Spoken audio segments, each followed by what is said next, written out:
वंदे मातरम बच्चों। जैसे कि आप जानते हो कि हमारे ग्रामर का एडिटिंग का पोर्शन चल रहा है। एडिटिंग हमने स्टार्ट किया था, उसमें हमने प्रेपोजिशंस कंप्लीट कर लिए थे। और जैसे मैंने आपको बताया था कि ये जो आपके फंक्शन वर्ड्स भी आप इन्हें कह सकते हैं, ठीक है। तो ये जो सारे ऐसे पार्ट्स हैं, जैसे कि इसमें हम articles, preposition, conjunction, personal pronoun, reciprocal pronoun, question words, ठीक है, ये सारे और भी बहुत, तो इन सबको हम इसमें इंक्लूड करते हैं। तो आपको एडिटिंग का जो क्वेश्चन आता है तो कोई भी इसमें से आ सकता है, ठीक है, जो आपके ऑलमोस्ट 3-4 मार्क्स के लिए कुछ होता है। तो बच्चों जैसे कि आर्टिकल्स वगैरह है या फिर क्वेश्चन वर्ड्स तो हमने कर लिए। क्वेश्चन वर्ड्स भी आपको बहुत सारे पता है। प्रोनाउन तो हम सब टेंसेस में भी सीखते आ रहे हैं और वैसे भी हमें पता है। जैसे कि नाम की जगह जिस शब्द को हम इस्तेमाल करते हैं वो सर्वनाम, I, we, you, they, he, she, ये सारे ये प्रोनाउन पर्सनल, ठीक है। तो इस तरह से ये सारे तो हम इनसे तो परिचित है। लेकिन जो प्रेपोजिशन और कंजक्शन, कनेक्टिव्स, ठीक है, ये दो ऐसे हैं जिनका मतलब हमें मीनिंग पता हो तो हम कौन से वाक्य में कहाँ क्या यूज़ करना है हम समझ सकते हैं। जैसे कि अगर मैंने बोला कि भाई I am writing, I am reading, तो यहाँ पे मुझे पता होना चाहिए कि इन दोनों वाक्यों को मुझे एकत्रित करना है। If I want to just make a one meaningful sentence with this 2 different sentences, then which connective I have to use. तो फिर तब वहाँ पे मुझे पता होना चाहिए कि अगर मैं एंड का यूज़ करूँगी तो मेरा वाक्य बन जाएगा, I am writing and I am reading, like this, ठीक है। तो इस तरह से कहाँ पे कौन सा प्रेपोजिशन लगाना है या कनेक्टिव लगाना है ये हमें समझना था, इसलिए हमने प्रेपोजिशन का एक पार्ट ले लिया है। अब हम करेंगे कनेक्टिव। देखते हैं, कनेक्टिव मतलब संयोजक। संयोजक का मतलब ही है कि दो वाक्यों का संयोजन करना। 2 वाक्य हो सकते हैं, 2 से ज़्यादा हो सकते हैं। 2 वाक्य होंगे तो कंपाउंड सेंटेंस हमारे बनते हैं। अगर सेंटेंस के टाइप अगर आपको पता है तो simple sentence, compound sentence and complex sentence. अगर सीधा सीधा वाक्य है जहाँ पे कनेक्टिव की ज़रूरत नहीं पड़ती तो वो सिंपल सेंटेंस हो जाता है। लेकिन जहाँ पे अगर कोई एक सिंगल कनेक्टिव की ज़रूरत पड़ती है तो वो कंपाउंड सेंटेंस हो गया हमारा, ठीक है। और अगर मिश्र वाक्य जिसे हम कहते हैं, या फिर अगर हमें एक से ज़्यादा कनेक्टिव की ज़रूरत पड़ रही है या फिर 2 से 3 सेंटेंस को हमको मिलाकर एक मीनिंगफुल सेंटेंस बनाना है तो वो हमारा हो गया कॉम्प्लेक्स सेंटेंस, जटिल वाक्य, ठीक है। देखते हैं यहाँ पे कुछ 11 जो प्रेपोजिशन कनेक्टिव्स है वो मैंने लिए हैं, कुछ ऐसे जो कुछ सिंपल भी और कुछ डिफरेंट भी, ठीक है। कॉमन यही हमें करने होते हैं। पहला है एंड, AND, एंड का मतलब तो आपको पता ही है और एकदम आसान है। अभी मैंने एग्जांपल दे दिया आपको, जैसे कि यहाँ पे भी लिखा है वर्क हार्ड एंड पास, उसने मेहनत की और पास हो गया, ठीक है। he can draw the picture and he can sing well, ठीक है। वो पिक्चर अच्छी बना सकता है और वो अच्छा गा सकता है, ठीक है। इसको आप दूसरे कनेक्टिव का यूज़ करके और भी अलग टाइप का वाक्य भी बना सकते हैं, ठीक है। तो मैंने एक एग्जांपल दिया, ओके। दूसरा हमने लिया है बट। बट मतलब परंतु। बट क्या, बट वाला ये जो कनेक्टिव है ये 2 विरोधाभासी सेंटेंस को दर्शाता है, मतलब दोनों अपोजिट सेंटेंस है। जैसे कि देखो, he is old but he walks fast, वो ओल्ड है, ठीक है, वो बहुत बूढ़ा है, लेकिन उसके अपोजिट फिर भी वो फास्ट दौड़ सकता है। दोनों सेंटेंस कितने अपोजिट है कि भाई वो ओल्ड है तो वो स्लो चलना चाहिए, लेकिन सिचुएशन कैसे उससे डिफरेंट है, वो ओल्ड होने के बावजूद वो फास्ट चलता है। तो ऐसे अपोजिट अगर कोई सेंटेंस होते हैं जिनके मतलब ऐसा हुआ फिर भी अगर ऐसा हो गया कि भाई ऐसी सिचुएशन थी तो ऐसा नहीं हो सकता था, लेकिन फिर भी अगर वैसा हुआ है तो वो दोनों अपोजिट मीनिंग दर्शा रहे हैं, ठीक है। तो वहाँ पे हम बट कनेक्टिव का इस्तेमाल करते हैं। फिर तीसरा हमने लिया है सो। सो मतलब इसलिए, ठीक है। He is ill so he will not come, ठीक है। यहाँ पे जो है पहला जो वाक्य है उसके संदर्भ में दूसरा आया है, अर्थात कि भाई पहले जो घटना घटी है उसकी वजह से जो दूसरी घटना है वो हो रही है। वो बीमार है इसीलिए बीमार होने की वजह से वो वहाँ नहीं आएगा या वो नहीं आएगा। ठीक है, तो वहाँ पे सो कनेक्टिव का इस्तेमाल होता है। ओके, फिर अगला है हमारा और मतलब अथवा।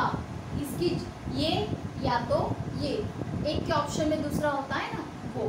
ठीक है, ही इज ए डॉक्टर और एन इंजीनियर। क्वेश्चन पूछा है कि भाई वो डॉक्टर है या इंजीनियर है। ठीक है, वो राइटर है या फिर फोटोग्राफर है। ठीक है, ये या फिर वो। ठीक है, would you like to take tea और कॉफ़ी। ठीक है, ऐसा कुछ भी, कोई भी आप सेंटेंस ले सकते हो। हाँ, फिर अगला है हमारा आइदर और। आइदर और मतलब दोनों में से एक, दो में से एक या दोनों में से एक, आप जो भी कहो। ठीक है, जैसे कि mister Shah is either a teacher और अ राइटर। मिस्टर शाह या तो टीचर है या फिर राइटर है।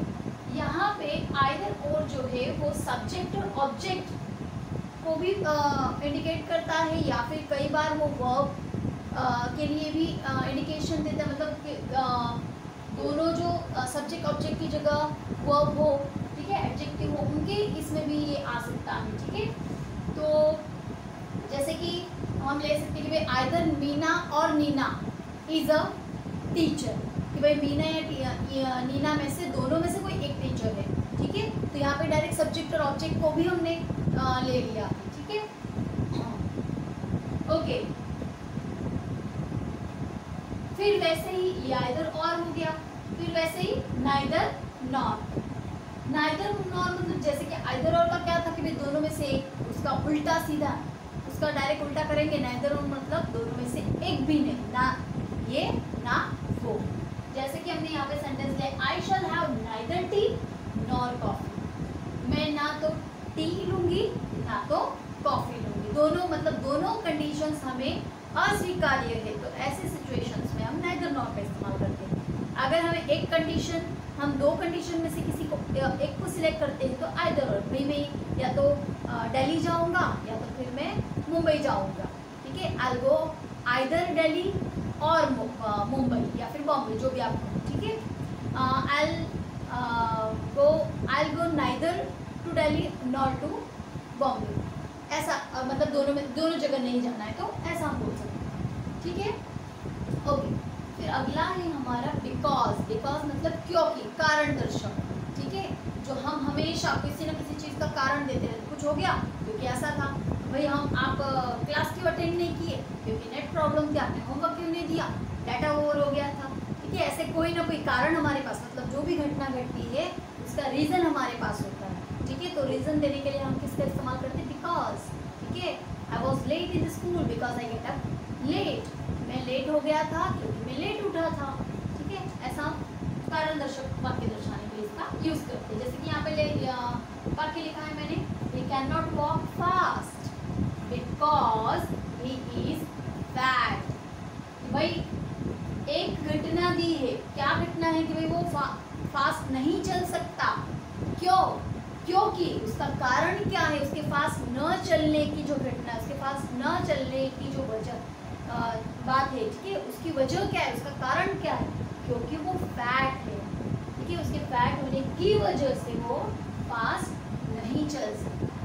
ठीक है, I'll no go out, I'm not going to eat this because I don't like it। ठीक है, मैं ये नहीं खाऊंगी, क्यों, क्योंकि मुझे नहीं पसंद है। ठीक है, इस तरह से कोई भी कि भाई मेरे खाने की वजह क्या, ना खाने की वजह क्या है, क्योंकि मुझे पसंद नहीं। ठीक है, ऐसे। फिर अगला है हमारा सिंस। अब सिंस भी यहाँ पे क्योंकि के मीनिंग में ही है, लेकिन सिंस जो है मोस्ट प्रोबेबली हम वाक्य की शुरुआत में लगाते हैं, जबकि बिकॉज हमारे दोनों सेंटेंस के जोड़ता है। मतलब पहला सेंटेंस फिर बिकॉज के साथ हमारा दूसरा सेंटेंस जुड़ता है, वो कनेक्टिव बीच में आता है। ठीक है, दोनों सेंटेंस, जबकि सिंस वाक्य की शुरुआत में आता है। Since he was late he miss the train.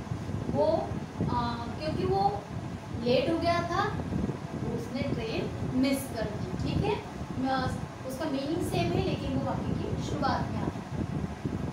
फिर अगला है हमारा का मतलब भी क्यों की है। यहाँ पे एज जो है वो वाक्य की शुरुआत में, बीच में, कहीं पे भी आ सकता है, ठीक है। I shall not walk much as I am tired, भाई मैं ज़्यादा नहीं चलूँगा या नहीं चलूँगी क्योंकि मैं बहुत थक गया हूँ, ठीक है। उसी की जगह हम ऐसा भी ले सकते हैं, जैसे कि I am going to finish this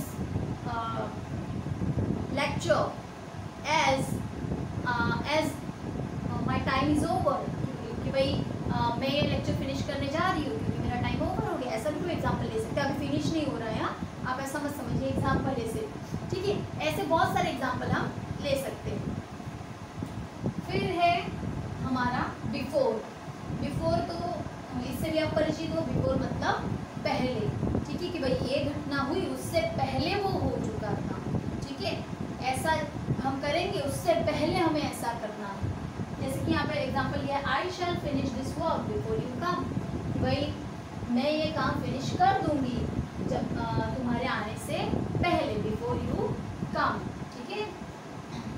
फिर अगर हम एग्जाम्पल ले तो भाई जैसे कि go and sit there before I came, वहाँ पे जाके वहाँ पे जाओ और बैठ जाओ मेरे आने से पहले, ठीक है। Finish your work before 8 o'clock, तुम्हारा काम फिनिश कर लो, कब, 8 बजे से पहले, ठीक है। Wash your hands before going to dinner और लंच, या फिर ब्रेकफास्ट, कुछ भी, ठीक है। कोई ब्रेकफास्ट, डिनर या लंच उस पर जाने से पहले अपने हाथ धो लो, ठीक है। ऐसे बहुत सारे एग्जाम्पल्स आप बना सकते हैं। फिर अगला है हमारा लास्ट वाला आफ्टर। बिफोर से एकदम उल्टा, कि भाई तुम ये करने से पहले वो करो, तुम ये करने के बाद वो करो, बाद में आफ्टर, पहले बिफोर, बाद में। देखते after start the work after I order you, काम शुरू कर दो लेकिन कब, मेरे ऑर्डर देने के बाद, मेरे ऑर्डर देने से पहले नहीं, मेरे ऑर्डर देने के बाद, मेरा ऑर्डर मिले उसके बाद तुम्हें काम शुरू करना है, ठीक है। Right this on your notebook, right this in your notebook, कब, आफ्टर फिनिशिंग द लेक्चर, कि भाई ये तुम अपनी नोटबुक में लिख लेना लेक्चर खत्म होने के बाद, ठीक है। आई होप कि आपको सारे कनेक्टिव्स अच्छे से समझ में आ गए होंगे, इनको आप करिएगा। एक्सरसाइज के कुछ सेंटेंस मैंने दिए हैं, उनको पढ़ लेते हैं। पहला है आई कैन वॉक फास्ट, खाली जगह यहाँ पे रखी है मैंने, ठीक है, ये खाली जगह है। I can not run fast, मैं फास्ट चल सकता हूँ, मैं फास्ट दौड़ नहीं सकता, भाई मैं ये तो कर सकता हूँ, वो नहीं कर सकता। तो आपको हिंदी में ही समझ में आ गया होगा कि दोनों का कनेक्टिव क्या है। आप एक बार हिंदी में बना लोगे तो आपको पता चल जाएगा हिंदी में बनाने के लिए मुझे ये शब्द डालना पड़ रहा है, तो उसी शब्द का इंग्लिश कर लो, हो गया, ठीक है।